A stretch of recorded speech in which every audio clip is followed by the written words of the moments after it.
കാട്ടാന കൂട്ടമിറങ്ങി പള്ളിയിൽ നാശനഷ്ടങ്ങൾ വരുത്തി.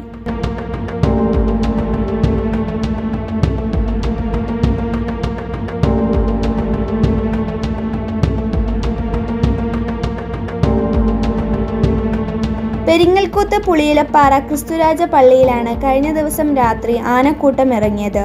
പള്ളിയുടെ വാതിൽ തകർത്ത് അകത്ത് കയറിയ ആനക്കൂട്ടം അൾത്താരയിലെ ബലിപീഠം മറിച്ചിട്ടു. ഫാൻ, സൗണ്ട് സിസ്റ്റം, കസേരകൾ തുടങ്ങിയവ നശിപ്പിച്ചു. മാസങ്ങൾക്ക് മുമ്പ് നവീകരിച്ച പള്ളിയിലാണ് ആനക്കൂട്ടം നാശനഷ്ടങ്ങൾ വരുത്തിയത്. രാവിലെ വിശ്വാസികൾ എത്തിയപ്പോഴാണ് സംഭവം അറിയുന്നത്.